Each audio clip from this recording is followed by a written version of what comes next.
Seuraava juoksulaji on 110 metrin aitojuoksu. Frank Wilke liittotasavalta lähtee toiselta radalta. Sitten Mikael Ylöstalo radalla 3, vieressä Kai Kyllönen. Ja kovin nimi Courtney Hawkins, USA 13.41 miehen ennätys. Antti Haapakoski, Kalajoen mies, 13.88, pyyhkäsi nuorukainen Iso-Britannia maaottelussa ja oli yksi sen ilopilkkuja suomalaisurheilijoita ajatellen. Harri Ylinen, 13.90 on hänenkin ennätyksessä 2 vuoden takaa. Hän lähtee ulkoradalta. Sisärata on siis tyhjä, kakkosradalta eteenpäin. Wilke liittotasavalta, Ylöstalo, Kyllönen, Hawkins, Haapakoski, Duffy, Ylinen.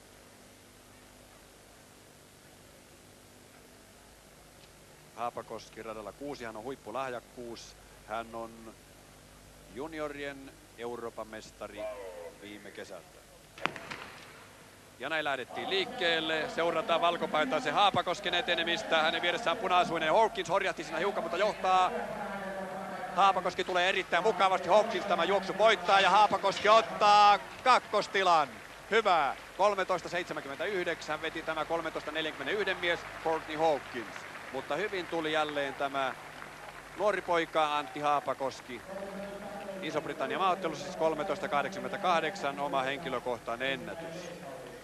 Jota nopeammin Suomessa ovat juosseet vain Bryggare, Ylöstalo ja Kyllönen. Vielä uudelleen sisältää Wilke liittotasavalta, Ylöstalo Suomi, Kyllönen Suomi, Hawkins USA, Haapakoski Suomi, Duffy USA, Ylinen Suomi. Ihmeen lähellä Haapakoskea juoksee tuo tummahipiäinen puna-asuinen Courtney Hawkins ja voittaa. Haapakoski 2 ja aika tasan sitten muut suomalaiset.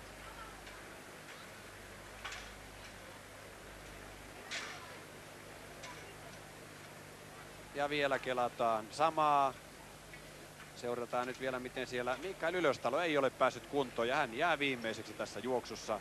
Mutta Kai Kyllönen juoksi aika mukavasti 13.90 tällä kaudella ja ottaa juoksussa 4. tilan.